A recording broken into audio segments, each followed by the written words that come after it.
সেজন্যই আল্লাহ তাআলা বলেন ইন্নাদ-দীনা ইনদাল্লাহিল ইসলাম। একজন মানুষের জীবন ব্যবস্থার জন্য, একজন মানুষের জিন্দেগি সুন্দর হওয়ার জন্য, একজন মানুষের সাংসারিক জিন্দেগি, একজন মানুষের পারিবারিক জিন্দেগি, একজন মানুষের সামাজিক জিন্দেগি, একজন মানুষের রাষ্ট্রীয় জিন্দেগি, একজন মানুষের আন্তর্জাতিক জীবন পর্যন্ত যদি সে সুন্দর করতে চায়, আল্লাহর রাসূল বলেন সে যেন ইসলামকে ফলো করে। একজন মানুষ যদি সব জায়গার ভিতরে ইসলামকে ফলো করতে পারে, আল্লাহর রাসূল বলেন তার সমাজ, তার রাষ্ট্র, তার সংসার, তার আন্তর্জাতিক জীবন পর্যন্ত সব জায়গায় আল্লাহ তাআলা শান্তির ব্যবস্থা করবেন। সুবহানাল্লাহ, শান্তির ব্যবস্থা আল্লাহ তাআলা করে দিয়ে দিবেন। হযরত মারুফ ফারকি রহমতুল্লাহ আলাইহি আল্লাহর বান্দা পানি পান করলেন। পানি পান করার পরে খাদেম ডাক দিয়ে জিজ্ঞাসা করলেন, হুজুর আপনি তো তার কাছ থেকে পানি পান করলেন, কিন্তু আপনি তো রোজা অবস্থায় ছিলেন। আমিন। সম্মানিত হাজিরিন, আজকের এই দিন পর্যন্ত আমাদেরকে হায়াত দিয়ে মসজিদে আসার ব্যবস্থা করে দিয়েছেন তিনি কে? আমরা সব সময় শুকরিয়া আদায় করব কার? আল্লাহ। বান্দা যখন প্রতিনিয়তই আল্লাহ তাআলার শুকরিয়া আদায় করবে, শুকরিয়া জ্ঞাপন করবে, তো আল্লাহ তাআলা বান্দার নিয়ামতের মধ্যে আরো বৃদ্ধি করে দিয়ে দেবে। সুবহানাল্লাহ। পৃথিবীতে যতদিন থাকব, পৃথিবীতে হায়াতের জিন্দেগি যতদিন বাকি আছে, আমাদের রিজিকের ব্যবস্থা করবেন তিনি কে? আমাদের হায়াতের মালিক তিনি কে? ইজ্জতের মালিক তিনি কে? আমাকে আপনাকে পৃথিবীতে চলার মতো শক্তি দিয়েছেন তিনি কে? অসুস্থতা অবস্থায়ও আল্লাহর শুকরিয়া আদায় করব, সুস্থতা অবস্থায়ও আল্লাহ তাআলার শুকরিয়া আদায় করব। ওয়াল কদরি খাইরিহি ওয়া শাররিহি মিনাল্লাহি তাআলা ওয়াল বাসি বাদাল মাউত। আল্লাহ তাআলার শক্তি এগুলো। আমাকে অসুস্থতা দিবেন, আমাকে সুস্থতার নিয়ামত দিবেন, আমাকে দুনিয়াতে সুস্থ রাখবেন, অসুস্থ রাখবেন।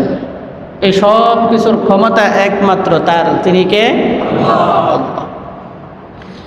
প্রিয় হাজিরিন, আমরা গত দুই জুমা যাবত সৎ কাজের আদেশ, অসৎ কাজের নিষেধ নিয়ে আলোচনা করেছিলাম। পাশাপাশি রসুলের সাহাবী আমিরুল মুমিনিনের বিচার কার্যক্রম কেমন ছিল এ বিষয়ে আমরা আলোচনা শুনছি। আজকে আপনাদের সামনে কোরআনুল কারীমের ছোট্ট একটা আয়াতে কারিমা তেলাওয়াত করেছি। রসুলের অসংখ্য অগণিত হাদিসের ভান্ডার থেকে একটা হাদিস তেলাওয়াত করেছি। আয়াতের ভিতরে আল্লাহ তাআলা মুসলমানদের সাথে কিভাবে কথা বলতে হয়, মুসলমানদের অভিবাদন কী রকম হয়, এ ব্যাপারে আল্লাহ তাআলা নির্দেশ দিয়েছেন। যে হাদিস তেলাওয়াত করেছি, আল্লাহর রসুল হাদিসের ভিতরে 4টা বিষয় নিয়ে আলোচনা করেছেন। এই 4টা বিষয়কে আমরা সামনে রেখেই আজকে আমাদের আলোচনা করব ইনশাআল্লাহ। আল্লাহ তাআলা আমাদের সকলকে আমলের নিয়তে আলোচনাগুলো শোনা এবং আলোচনা করার তৌফিক দান করেন। সকলেই পড়ি আমিন। সম্মানিত হাজিরিন, পৃথিবীর সূচনা লগ্নেই আল্লাহ তাআলা পয়গম্বর আদম আলাইহিস সালাতু ওয়াস সালামকে যখন সৃষ্টি করলেন, ফেরেশতাদেরকে বললেন, ও আমার ফেরেশতারা, ওয়াইদ ক্বালা রাব্বুকা লিল মালাইকাতি ইন্নী জাঈলুন ফিল আরদি খলিফা। আল্লাহ তাআলা বললেন, আমি একদল খলিফা নিযুক্ত করব দুনিয়াতে, যারা আমি আল্লাহর গুণগান করবে। ফেরেশতারা বলল, এটা আমার বিষয় নয়। ফেরেশতারা বলল, আল্লাহ, দুনিয়াতে মানুষ বানানোর কি প্রয়োজন? আমরাই তো আপনার ভালো গোলামি করছি, আমরাই তো আপনাকে সিজদা দিচ্ছি, আমরাই তো আপনার তাসবিহগুলো আদায় করছি, আমরাই তো আপনার ঘর বাইতুল মামুর তাওয়াফ করছি, আমরা তো আপনার কোনো নাফরমানি করছি না। কিন্তু তারপরেও আপনি মানুষ বানানোর কি প্রয়োজন? আল্লাহ তাআলা বললেন, আমি আল্লাহ যা জানি তোমরা তা জানো না। আমি অবশ্যই আল্লাহ মানব জাতিকে পৃথিবীতে সৃষ্টি করব। সুবহানাল্লাহ। পয়গম্বর আদম আলাইহিস সালাতু ওয়াস সালামকে ঘোষণা দিলেন, ফেরেশতাদেরকে মাটি আনো, মানুষ বানাও। মানুষ বানাইলেন। আল্লাহ তাআলা ঘোষণা করলেন এ পর্যন্ত বানাও, এ পর্যন্ত বানিয়ে কমপ্লিট করলেন। আল্লাহ বলেন বাকি অংশটুকু আমি আল্লাহ বান্দার হাত, আমি আল্লাহ বান্দার চক্ষুগুলো, চেহারাগুলো, নাক, কান, মস্তিষ্ক সবগুলো আমি আল্লাহর কুদরতি হাত ব্যবহার করেই আমি আল্লাহ বানিয়ে দিয়েছি। হাদিসের মধ্যে রাসূল বলেন আল্লাহ তাআলা আসমান বানাইলেন, আল্লাহর হাত ব্যবহার করে নাই। জমিন বানাইলেন, আল্লাহর হাত ব্যবহার করে নাই। আল্লাহ তাআলা জান্নাত, জাহান্নাম, লৌহ কলম, পৃথিবীতে যা কিছু সৃষ্টি করেছেন কোন সৃষ্টির ক্ষেত্রে আল্লাহ তাআলা নিজের কুদরতি হাত ব্যবহার করে নাই। শুধুমাত্র বলছেন কোন হয়ে যাও, সাথে সাথে হয়ে গেছে। আল্লাহ বলেন আমি আল্লাহ এই মানব জাতির চেহারাটা আমি আল্লাহর কুদরতি হাত ব্যবহার করেই মানুষের জন্য বানিয়ে দিয়েছি। সুবহানাল্লাহ। এজন্য পৃথিবীতে লক্ষ কোটি কোটি কোটি কোটি মানুষ পৃথিবীতে অবস্থান করে, কোনো মানুষের চেহারার সাথে কোনো মানুষের চেহারার মিল নেই। কথা ঠিক না? এটা একমাত্র আল্লাহ তাআলার কুদরত। পৃথিবীতে আজও পর্যন্ত কেউ বলতে পারে নাই আমার বাবা 50 বছর আগে মারা গেছেন, আমার দাদা 100 বছর আগে মারা গেছেন, তার মতো একটা মানুষ পৃথিবীর কোনো প্রান্তে দেখে এসেছি এমন ইতিহাস পৃথিবীতে কেউ বলতে পারে নাই। আল্লাহ তাআলা কিয়ামত পর্যন্ত যে মানুষকে একবার বানিয়েছেন তার চেহারার মতো অবিকল তার মতো করে পৃথিবীতে আর কোনো সৃষ্টি পৃথিবীতে আগমন করবে না। আল্লাহ তাআলা বলেন আমি আল্লাহ মানব জাতিকে সৃষ্টি করেছি, মানব জাতির চেহারা আমি আল্লাহ নিজের কুদরতি হাত ব্যবহার করে সুন্দর করে আমি আল্লাহই বানিয়ে দিয়েছি। সুবহানাল্লাহ। বলেন পৃথিবীর আয়নার সামনে দাঁড়াইলে দেখা যায় আমার নাকটা যে জায়গায় দরকার ছিল আল্লাহ তাআলা সেই জায়গায় দিয়েছেন, আমার কানটা যে জায়গায় দরকার ছিল আল্লাহ তাআলা সেই জায়গায় ব্যবহার করেছেন, আবার চক্ষুগুলো যে জায়গায় দরকার ছিল আল্লাহ তাআলা সেই জায়গায় ব্যবহার করেছেন, আমার জবানটা যে জায়গায় দরকার ছিল সেই জায়গায় আল্লাহ তাআলা ব্যবহার করে দিয়েছেন, আমার মাথার মস্তিষ্কটা আল্লাহ তাআলা যেভাবে প্রয়োজন আল্লাহ তাআলা সেভাবেই বানিয়ে দিয়েছেন। আজকের পৃথিবীতে যদি আমার নাক এই জায়গায় না হয়ে পিছন দিকে হতো মানুষের কেমন হতো? আল্লাহ তাআলা বলেন এটাই হলো আমি আল্লাহর কুদরত। আমি আল্লাহ বান্দা তোমার যা চাহিদা আছে তুমি চাওয়ার আগেই সব কিছু পূরণ করে দিব, তার নামই হলো আমি আল্লাহ। সুবহানাল্লাহ।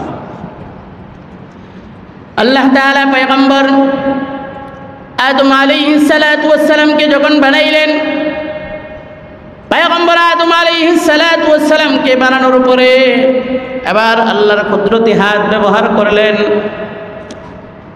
আল্লাহ পয়গম্বর আদম আলাইহিস সালাতু ওয়াস সালামকে ঘোষণা দিলেন পয়গম্বর আদম যাও ফেরেশতাদের সামনে যাও, গিয়ে তাদের সাথে অভিবাদন করো, তাদেরকে সালাম করো, তারা দেখো সালামের কি উত্তর দেয়। পয়গম্বর আদম আলাইহিস সালাতু ওয়াস সালাম ফেরেশতাদের কাছে গেলেন, গিয়ে বললেন আসসালামু আলাইকুম ওয়া রাহমাতুল্লাহ। এই শব্দ ব্যবহার করার সঙ্গে সঙ্গে সমস্ত ফেরেশতাগুলো বললেন আসসালামু আলাইকুম ওয়া রাহমাতুল্লাহি ওয়া বারাকাতুহু। আল্লাহ তাআলা পয়গম্বর আদম আলাইহিস সালাতু ওয়াস সালামকে শিক্ষা দিলেন, পয়গম্বর পৃথিবীতে তুমি যখন যাইবা, তোমার সন্তানগুলো যখন যাবে, কারো সাথে সর্বপ্রথম সাক্ষাৎ হলেই একজন মানুষ অপরজন মানুষের সাথে সর্বপ্রথম সালাম বিনিময় করবেন।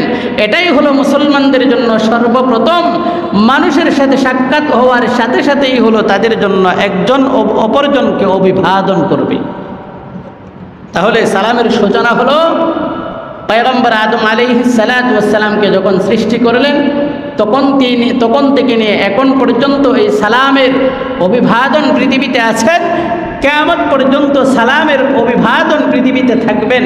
আল্লাহর রাসূল বলেন সালামের ভিতরে শুধু একজন অপরজনের জন্য দোয়া, একজন অপরজনকে সালাম দিবে, আর সালামের মাধ্যমে আল্লাহ তাআলা উভয়ের ভিতরে শান্তির ফয়সালা আল্লাহ তাআলা করে দিয়ে দিবেন।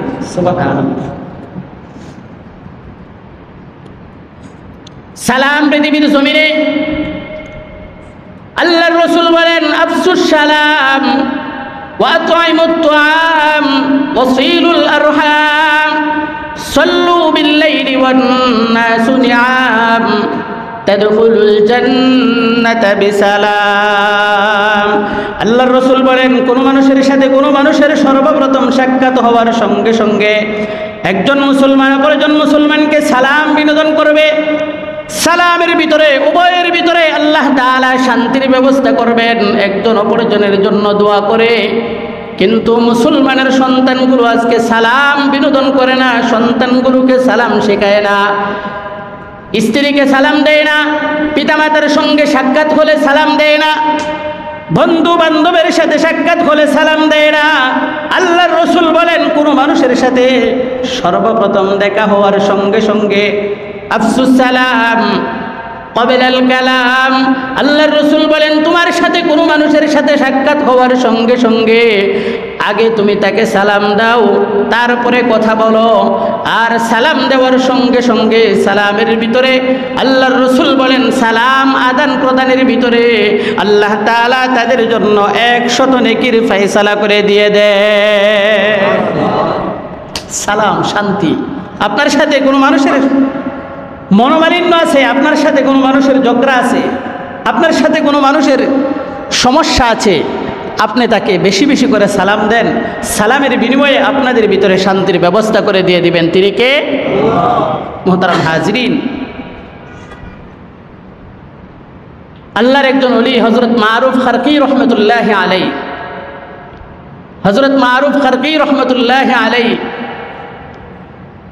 এমন একজন আল্লাহর বান্দা ছিলেন, খুব আমলওয়ালা একজন বান্দা ছিলেন, কিন্তু মানুষের দোয়ার প্রতি,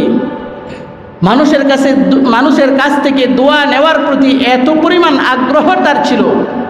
আল্লাহর রাসূল বলেন, সালাম হলো শান্তি, সালাম হলো একজনের সাথে আরেকজনের সাক্ষাৎ হবে, সালাম দিবে তো শান্তি হবে, সালাম দিবে তো হিংসা দূর হয়ে যাবে, সালাম দিবে তো ভ্রাতৃত্ববোধ আল্লাহ তাআলা সৃষ্টি করে দিয়ে দিবেন, সালাম দিবে, এই সালামের ভিতরে উভয়ের ভিতরে শান্তির ফয়সালা করে দিবেন। সালাম আদান প্রদান করবে, সালামের ভিতরে কোনো সিরিয়াল নাই, কে কাকে সালাম দিবে এ কথা বলা নাই। বড় ছোটকে সালাম দিবে, ছোট বড়কে সালাম দিবে, সন্তান বাবাকে সালাম দিবে, বাবা সন্তানকে সালাম দিবে, স্ত্রী স্বামীকে সালাম দিবে, স্বামী স্ত্রীকে সালাম দিবে। এভাবে পৃথিবীর জমিনে রাজা বাদশাকে সালাম দিবে, বাদশাহ রাজাকে সালাম দিবে। এমনইভাবে রাজা প্রজাদেরকে সালাম দিবে, প্রজারা রাজাদেরকে সালাম দিবে, মনিব গোলামকে সালাম দিবে, গোলাম মনিবকে সালাম দিবে। সালামের ভিতরে আল্লাহ তাআলা কোনো তারতম্য রাখে নাই।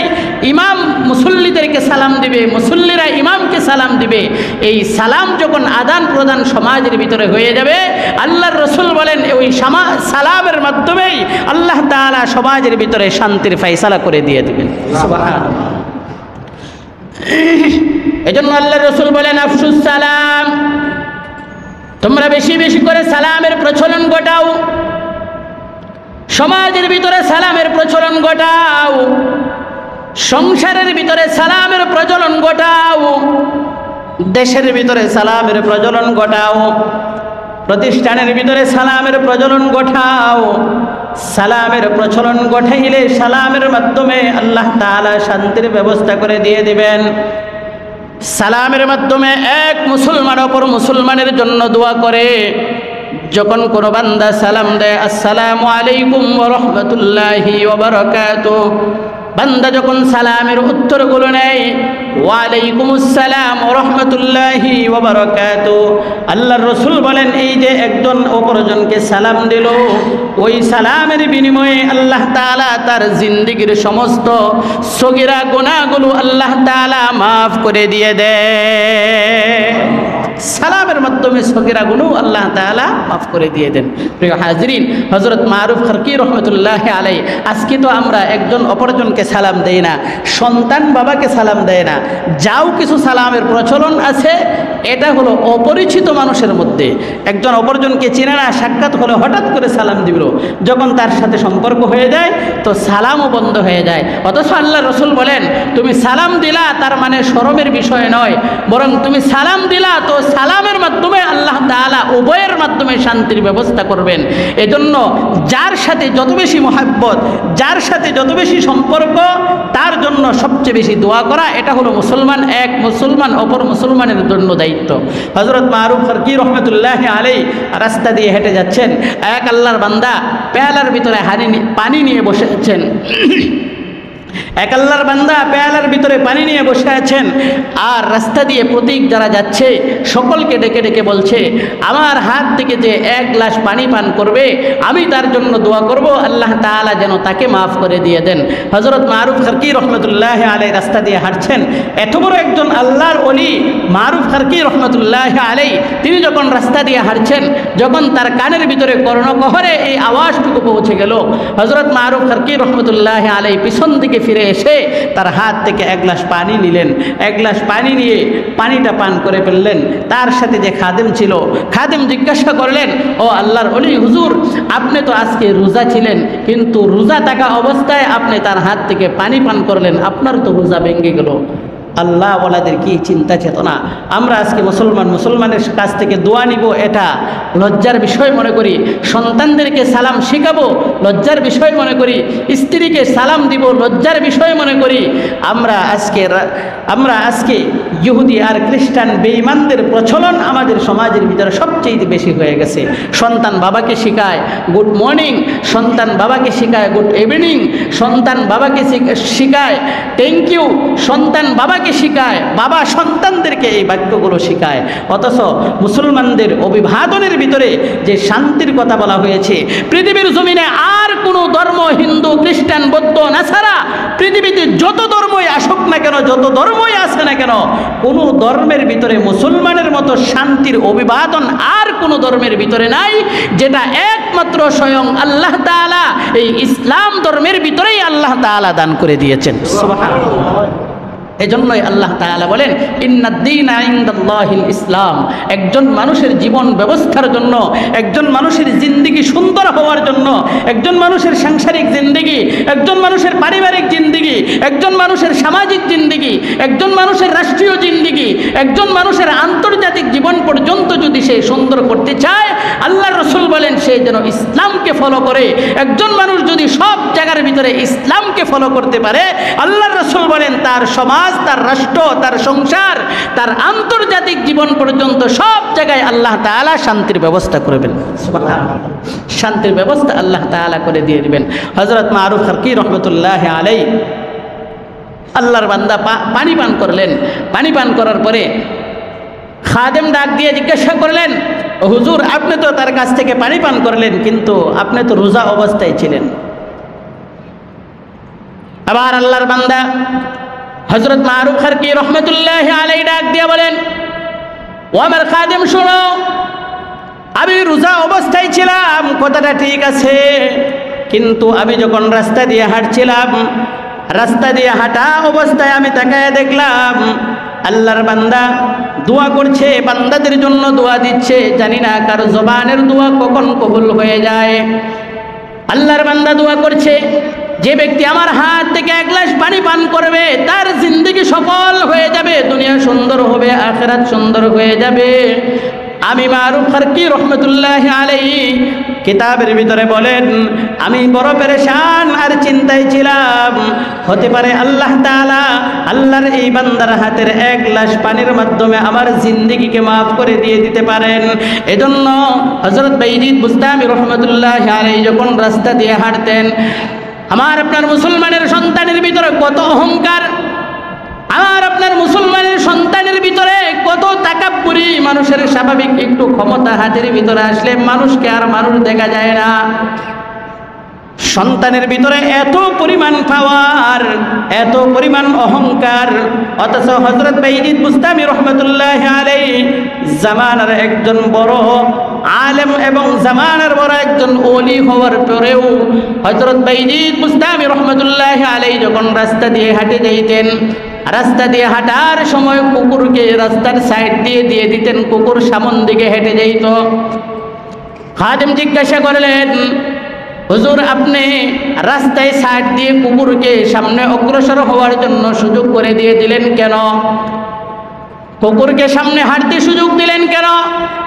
আল্লাহর বান্দা বাইজিদ বুস্তামি রহমতুল্লাহ আলাইহি বলেন, ও আমার খাদেম শোনো, আমি যদি পৃথিবীর জমিন থেকে মারা যাই, আর মারা যাওয়ার পরে যদি আমার কালিমা নসিব না হয়, কালিমার তালকিন যদি মৃত্যুর সময় আমার জবান দিয়ে বাহির না হয়, আর কালিমার বাক্যগুলো যদি বাহির না হয়, আমি বাইজিদ জাহান্নামী হয়ে যাব, আমাকে আল্লাহ তাআলা জাহান্নামের আগুনে পোড়াবেন। আর ওই যে কুকুর স্বাভাবিক একটা নিকৃষ্ট প্রাণী, ওই প্রাণীটা তো আল্লাহর কোনো জাহান্নামের আগুনে জ্বলবে না, আল্লাহর কাছে কোনো হিসাব দিতে হবে না। আল্লাহর বান্দা কুকুর যখন মারা যাবে, আল্লাহর সৃষ্টি কুকুর মারা যাওয়ার পরে মানুষ তাকে সুন্দর করে মাটিতে গর্ত করে তাকে মাটিতে পুঁতে ফেলবে, মাটিতে দাফন করে ফেলবে, আর মাটির সাথে সে মিশে যাবে, তার কোনো হিসাব নিকাশ থাকবে না। আর আমি বাইজিদ বুস্তামি রহমতুল্লাহ আলাইহি যদি এই জমিনের ভিতরে মৃত্যুর সময় আল্লাহর কালিমা নসিব না হয়, তাহলে আমি বাইজিদ ওই কুকুরের চাইতেও আরো বড় নিকৃষ্ট হয়ে গেলাম, আল্লাহর জাহান্নামের আগুনে আমাকে পড়তে হবে। বিদায় আমি নিজেকে নিজে মনে করি ওই কুকুরের চাইতেও আমি বড় নিকৃষ্ট হয়ে যাব। এজন্য আমি বাইজিদ কুকুরকে সামনে অগ্রসর হতে দেই। প্রিয় ভাইয়েরা আমার, মুসলমান ভাইয়েরা আমার, আল্লাহ তাআলা এই পৃথিবীর জমিনে একজন মুসলমানের জবান থেকে কত সুন্দর সুন্দর দুয়ার ব্যবস্থা আল্লাহ তাআলা করে দিয়ে দিয়েছেন।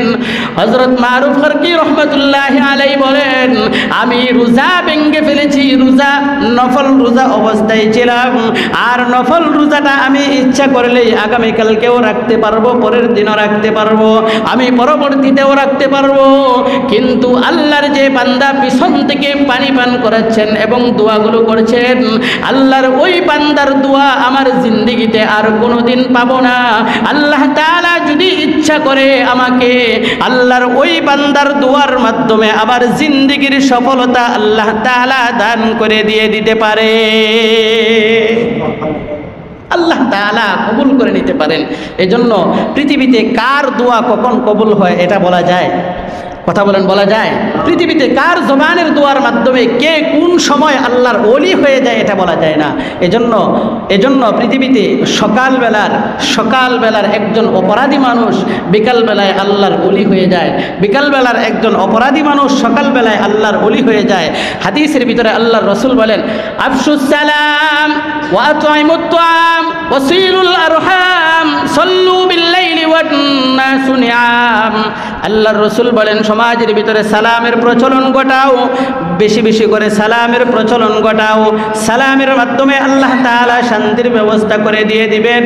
আল্লাহর পয়গম্বরের একজন সাহাবী, আল্লাহর পয়গম্বর বসেছিলেন, হঠাৎ করে পাশ দিয়ে অতিক্রম করছেন, আল্লাহর পয়গম্বরের কাছে সালাম বিনোদন করলেন, আসসালামু আলাইকুম, এই শব্দগুলো বলে যখন আল্লাহর বান্দা অতিক্রম করলেন, বিশ্বনবী সরকার দু আলম সাহাবীদেরকে ডাক দিয়ে বললেন, ও আমার সাহাবীরা শোনো, আল্লাহর যে বান্দা রাস্তা দিয়ে অতিক্রম করছে তার আমল নামায় আল্লাহ তাআলা 10টা নেকি দান করেছেন। আবার পরক্ষণে দ্বিতীয় ব্যক্তি যখন অতিক্রম করলেন, আল্লাহর বান্দা সালাম বিনোদন করলেন, বললেন আসসালামু আলাইকুম ওয়া রাহমাতুল্লাহ, এই শব্দ বলে যখন অতিক্রম করলেন, আল্লাহর পয়গম্বর সাহাবীদেরকে বললেন, ও আমার সাহাবীরা শোনো, এই ব্যক্তি এদিক দিয়ে অতিক্রম করলেন, সালাম বিনোদন করলেন, তার আমল নামায় আল্লাহ তাআলা 20টা নেকি দান করে দিলেন। আবার তৃতীয় আরেক ব্যক্তি যখন অতিক্রম করলেন, আল্লাহর রাসূল বললেন, ওই ব্যক্তি যখন সালাম দিলেন, আসসালামু আলাইকুম ওয়া রাহমাতুল্লাহি ওয়া বারাকাতুহু, এই শব্দগুলো যখন উচ্চারণ করলেন, সঙ্গে সঙ্গে আল্লাহর পয়গম্বর বলেন, ও আমার সাহাবীরা শোনো, এই মুহূর্তে যে ব্যক্তি এদিক দিয়ে অতিক্রম করেছে, আল্লাহ তাআলা তার আমল নামায় 30টা নেকি আল্লাহ তাআলা দিয়ে দিছে, 30টা নেকি আল্লাহ তাআলা দিয়ে দিলেন। তার মানে হলো 3টা বিষয় আমরা এখান থেকে শিখতে পারলাম। 1 নম্বর হলো, যদি কোনো মানুষ সালাম দেয়, সর্বপ্রথম যদি দেয় আসসালামু আলাইকুম, তাহলে তার আমল নামায় 10টা নেকি। আল্লাহর রাসূল বলেন, শুধু যদি এতটুকু সালাম বিনোদন করে আসসালামু আলাইকুম, তাহলেও সালামের সুন্নত আদায় হয়ে যাবে। কিন্তু উত্তম পন্থা হলো একজন মানুষের সাথে সাক্ষাৎ হলে পরিপূর্ণ সালামটুকু দেওয়া। পরিপূর্ণ সালাম কতটুকু? রাসূলের হাদিস থেকে যেটা শুনলাম, রাসূল করিম সাল্লাল্লাহু আলাইহি ওয়াসাল্লাম বলেন, একজন মানুষের পরিপূর্ণ সালাম হলো আসসালামু আলাইকুম ওয়া রাহমাতুল্লাহি ওয়া বারাকাতুহু, এই শব্দটা উচ্চারণ করবে। আর যে ব্যক্তি সালাম নেবেন, আল্লাহর রাসূল বলেন সালাম দেওয়া হলো সুন্নত, আর যার কাছে সালাম দিল সে সালাম লওয়া তার জন্য হলো ওয়াজিব। যদি সে সালামের উত্তর না নেয় তাহলে সে গুনাহগার হবে। আল্লাহর রাসূলের কাছে সাহাবায়ে ইকরাম জিজ্ঞাসা করলেন, ও আমার সাহাবীরা শোনো, রাসূল করিম সাল্লাল্লাহু আলাইহি ওয়াসাল্লাম সাহাবীদের সামনে যখন বসা, সাহাবায়ে ইকরাম জিজ্ঞাসা করলেন, ইয়া রাসূলুল্লাহ, আমরা কাউকে সালাম দিলাম কিন্তু সে সালামের উত্তর নিল না, তাহলে আমাদের কি করণীয়? আল্লাহর রাসূল বললেন, যখন কোনো বান্দা বান্দি সালাম আদান প্রদান করলো, সালাম দিল, আর সালাম দেওয়ার পরে যাকে সালাম দিল যদি সেই ব্যক্তি সালামের উত্তর না নেয়, সালামের উত্তর না দেয়, আল্লাহর রাসূল বলেন তার সালামের জবাব আল্লাহ তাআলা আসমান থেকে ফেরেশতাদের মাধ্যমে দিয়ে তার আমলনামায় আল্লাহ তাআলা পরিপূর্ণ নেকি দান করে দিয়ে দিবেন। সুবহানাল্লাহ। এজন্য সালাম আদান প্রদান করা, সালামের ভিতরে আল্লাহ তাআলা অনেক শান্তির ব্যবস্থা করেছেন। বিশ্বনবী সরকার দু আলমের একজন সাহাবী হযরত উসমান রাদিয়াল্লাহু তাআলা আনহু, তৃতীয় খলিফা, হাদিসের ভিতরে আসছে হযরত উসমান গনি রাদিয়াল্লাহু তাআলা আনহু যখন বিশ্বনবী সরকার দু আলমের আশরায়ে মুবাশশারা 10 জন সাহাবী, তাদের মধ্য থেকে আবু বকর, ওমর, উসমান, আলী 4 জন হলো উল্লেখযোগ্য বিশিষ্ট সাহাবী। তাদের মধ্য থেকে হযরত উসমান গনি রাদিয়াল্লাহু তাআলা আনহু ছিলেন এমন যে উসমান গনি রাদিয়াল্লাহু তাআলা আনহু সব সময় মানুষদেরকে আগে সালাম দিতেন। আর বিশ্বনবী সরকার দু আলমের প্রথম খলিফা হযরত আবু বকর সিদ্দিক রাদিয়াল্লাহু তাআলা আনহুর একটা ঘটনা হলো, আল্লাহর রাসূল বলেন, পৃথিবীর জমিনে যত মানুষ আগমন করেছে প্রত্যেক মানুষের আমলনামায় যতগুলো সালাম আছে এর সমপরিমাণ সালাম হলো আল্লাহ তাআলা আবু বকরের আমলনামায় দান করে দিয়েছেন। সুবহানাল্লাহ। আবু বকর রাদিয়াল্লাহু তাআলা আনহু যখন রাস্তা দিয়ে হাঁটতেন, আবু বকরকে কেউ আগে সালাম দিতে পারে নাই। আমিরুল মুমিনিন উমর ফারুক রাদিয়াল্লাহু তাআলা আনহু একদিন রাস্তায় অপেক্ষমান, আবু বকরকে সালাম দিবেন। সালাম দেওয়ার জন্য সব কিছু প্রস্তুতি রেডি হয়ে আছেন। এমন সময় আবু বকর তার সামনে এসে কেমন জানি সর্বপ্রথম আগেই সালাম দিয়ে দিলেন। আবু বকর বলতে শুরু করলেন, আমিরুল মুমিনিন উমর ফারুক রাদিয়াল্লাহু তাআলা আনহু বলতে শুরু করলেন, আবু বকর শোনো, এজন্যই তো আল্লাহর রাসূল তোমার সম্পর্কে বলছেন আবু বকরের আমলনামায় যে পরিমাণ সালামের নেকি আছে ওই পরিমাণ সালামের নেকি কিয়ামত পর্যন্ত আর কোনো ব্যক্তির আমলনামায় আল্লাহ তাআলা দিবেন না। সুবহানাল্লাহ। এত পরিমাণ সালামের আমল।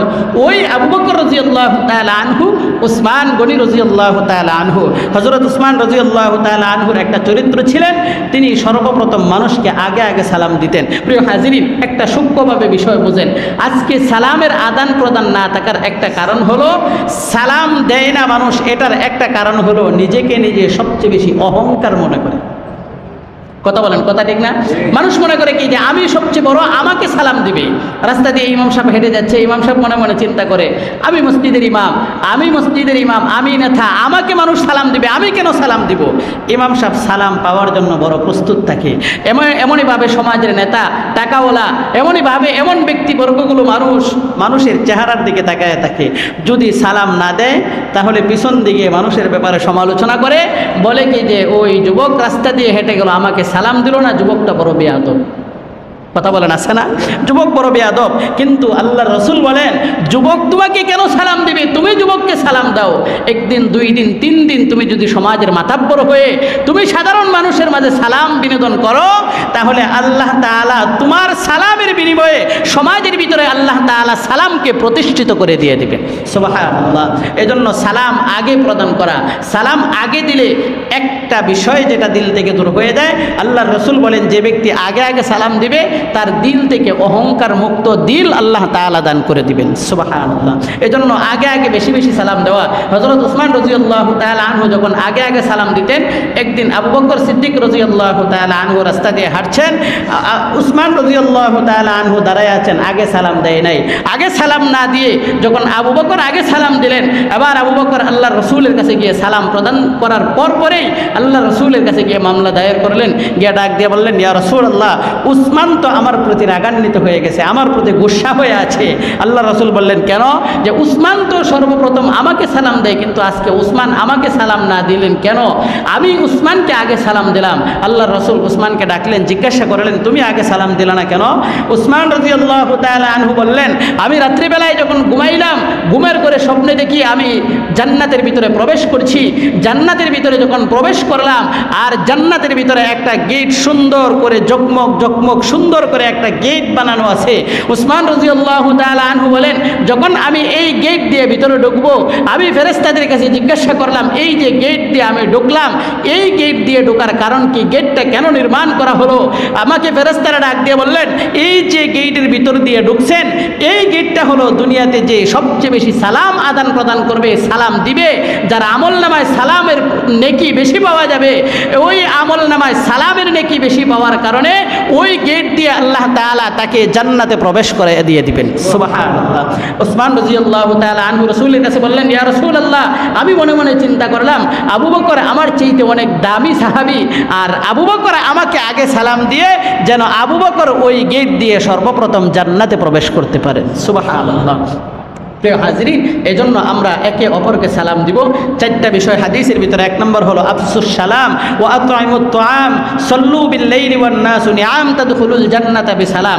এক নম্বর হলো সর্বপ্রথম মানুষের মাঝে বেশি বেশি করে সালামের প্রচলন ঘটাও। দুই নম্বর হলো এই 2 নম্বর 3 নম্বর 4 নম্বর সামনের বিষয়গুলো আমরা সামনের জুমা থেকে আলোচনা করব। আল্লাহ